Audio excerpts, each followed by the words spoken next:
a ser peores las consecuencias.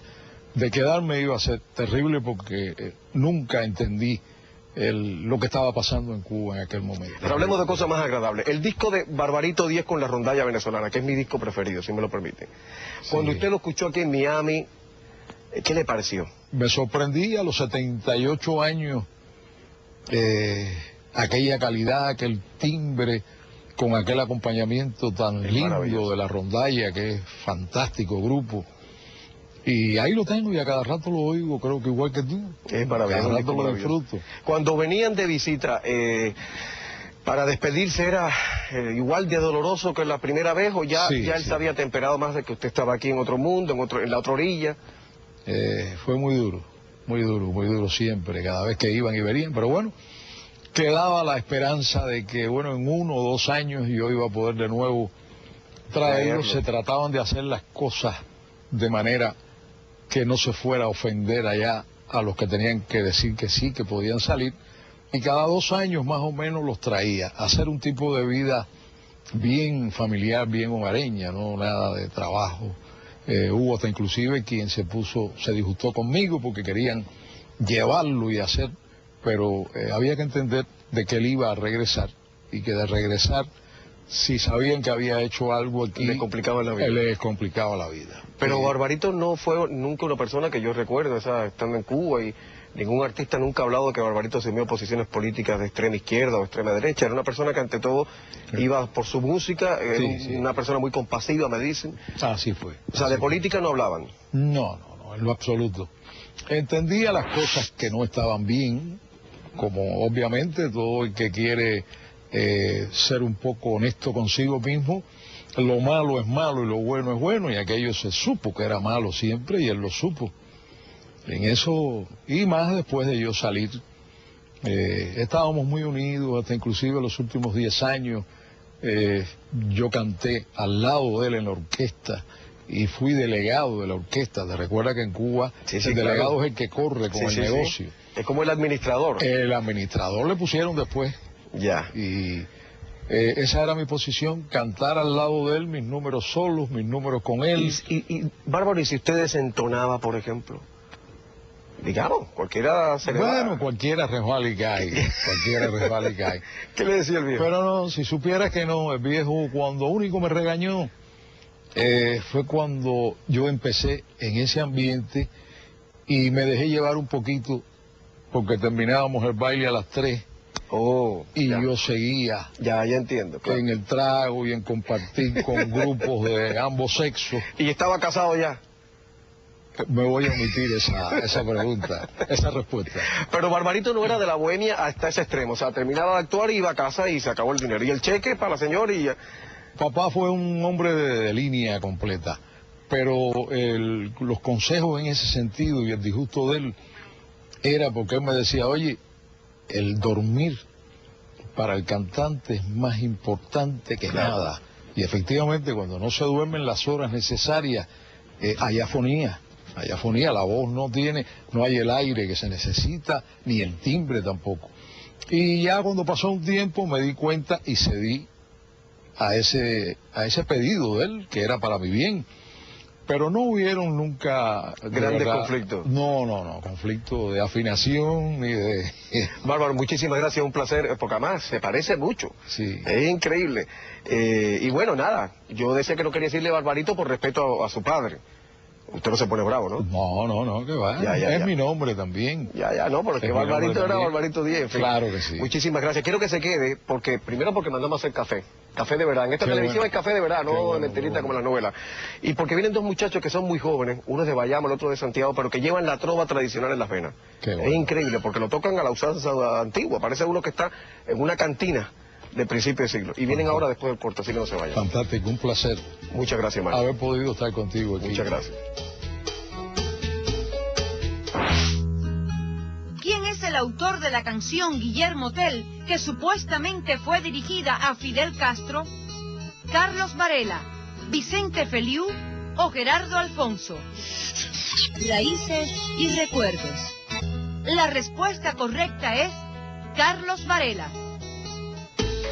Por supuesto que en un programa dedicado a la trova tradicional y a la nueva trova no podía faltar lo que los músicos cubanos y la gente de la bohemia le llama el guitarreo, armar una cosa a través de la guitarra. Julio Martínez y Jorge Mauri, bienvenidos. Muchas gracias. A ustedes, lo de ustedes la trova tradicional, entre otras cosas. Entre otras cosas, específicamente la trova tradicional con todos sus variantes y sus géneros, ¿no? ¿Y por qué la trova tradicional? Bueno, eso es nosotros, Jorgitos de Santiago, yo soy de Bayamo, es decir que estamos hablando de la cuna, ¿no? Por supuesto, te darás cuenta que hay muchas cosas ahí de nuestros ancestros, ¿no? Que vienen de nacimiento, ¿no? Y el Santiago es la cuna de la trova, y desde niño estamos escuchando a Matamoros, a Compañoni, a pesar de que es del centro de la isla, igual este es el mismo género, ¿no? Oye, los orientales, a pesar de que es del centro de la isla, es que los orientales... No, porque la trova espirituana es otro es verdad, y las tonadas es otra cosa. Cambian, es otro tipo de ritmo, es otro tipo, un poco la poesía es distinta, los ritmos cambian. Ellos tocan más ternarios, más en 6x8, todo. Bueno, con ahí me pierdo ya con las cosas técnicas. Pero igual, hablando de las canciones, por ejemplo, en las presentaciones de ustedes, ¿cuáles son las canciones que más le pide la gente? Las grandes canciones cubanas según ustedes, de la trova. Bueno, claro, sabes que hay una cosa que es muy curiosa que nos pasa. Donde nosotros tocamos van muchos colombianos. El colombiano es muy fanático de la música tradicional cubana. ¿Y la conocen y todo? Oh, por supuesto. Y entonces nos piden mucho canciones de María Teresa Vera, canciones de Cindo Garay, la conocen mucho Miguel Matamoros. Ustedes especialmente, ya personalmente, ¿qué canción de la trova tradicional les gusta especialmente? Cuando hay que dedicársela a alguien, seducir a alguien, hacer que alguien se derrita, que hay que cantarle. Bueno, en aquel tiempo todas las canciones que hacían ellos eran para derretir personas, es verdad, ¿no? Es verdad. Porque siempre, definitivamente, por eso se llama la vieja trova, que todo es un género y que viene mucho antes de todo esto, ¿no? Pero el término aproximadamente que se le dio sobre 1930, que fue lo de trova ya, cuando se definió como trova, era porque le cantaban, precisamente, la poesía de ellos era dedicada todo el tiempo a la mujer, a los amores. Ahora actualmente hay que resumir, como decía un amigo mío, ¿no? Homero era un trovador, lo que se supone que la Ilíada se cantó a lo mejor en 15, 20 días, ¿no? Y los juglares en la Edad Media. Entonces... Ahora, siempre se ha dicho que el trovador es una especie de persona que está más allá del bien y el mal, que es un tipo bohemio, que no tiene horario, que no le importa el calendario, pero en el caso de ustedes, me imagino que tienen que ser muy terrenales, ¿no? Oh, yo creo que esos eran los trovadores de la Edad Media. Y los trovadores de la vieja trova de los años 30, yo creo que sí, que ellos eran los que solían dar serenata a las 2 de la mañana. Yo creo que es imposible que nosotros demos serenata a las 2 de la mañana. ¿Todavía hay espacio para la trova tradicional cubana? Yo creo que sí, que el espacio lo hace uno mismo. Esto no es algo tan puro y tan divino que incluso hasta te permite vivir de ello en algunos momentos. Qué chévere, ¿no? Pero no es con esa intención. Los trovadores siempre han ido de pueblo en pueblo contando historias, narrando leyendas, cuentos, hablando de la vida, críticas, de todo, y entonces, pues nada, nosotros lo hacemos con la mejor intención de sentirte realizado tú mismo, porque es como soltar una parte de algo que llevas dentro de ti, ¿no? Y siempre que exista una mujer, siempre va a haber un conflicto con alguna mujer o alguna bendición. O con algún hombre también. O algún hombre también, despechado, claro. donde salieron todos esos boleros de vitrolas y todas esas cosas que conforman el género, por supuesto. Sí, porque algunos dicen despectivamente música de bares y cantinas. Y la trova tradicional es mucho más que eso. Oh, sí, claro, hay que ver sus letras y la lírica, la intención de sus letras. A eso quería llegar, a las letras. A ustedes personalmente, ¿qué opinión les merecen los músicos fabricados ahora por las disqueras, que ni cantan ni comen fruta, y escriben esas cosas espantosas que uno, no voy a mencionar nombres para que no me truciden mañana en la calle cuando vaya a comprar el periódico y eso, pero son gente, algunos son impresentables realmente. Cuando uno compara con los textos de Cindo, con los textos de Violeta Parra, de todo el mundo. No, es que son cosas que yo creo que no merecen ni la comparación. Es verdad que no. Desde el punto de vista, porque sería, no sé, es algo que es inconcebible, son géneros completamente distintos. Estamos hablando de algo comercial, de algo que está hecho para otro tipo de personas. Pero esto puede ser muy comercial. Hay canciones de la trova tradicional que perdurarán por mucho tiempo. Por supuesto, pero como se está viviendo la vida en estos momentos quizás, y como la gente va tan rápido, a veces las personas lo que quieren es o reírse, o prefieren, no sé, soltar un poco sus energías sudando en algún lugar. Y si van a llorar, que sea rápido también. Si van a llorar, que sea rápido. Yo creo que la gente lo que menos quiere en la actualidad es pensar. Yo creo que este tipo de música es una música para escuchar, para pensar en la letra que estás diciendo, en la poesía que estás diciendo. Y yo creo que en la actualidad se vive tan rápido, el mundo es tan ágil, que la gente lo que menos quiere es pensar. Y entonces lo que quiere es un reggaetón para moverse.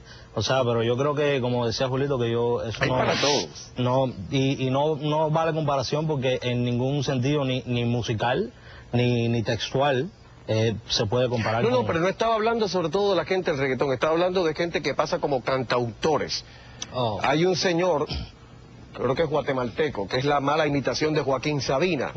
Y todas sus letras están fuera de nota, de escala, no hay rima, no hay métrica, no hay nada. Yo digo, ¿cómo es posible que este señor sea millonario y yo esté contando los kilos para ver cómo termino el mes? Claro, yo no canto ni como fruto también, pero bueno, en fin. Pero bueno, no hagamos... Bueno, pero te podemos invitar a cantar y creo que estarías a fin del mes también contando los kilos.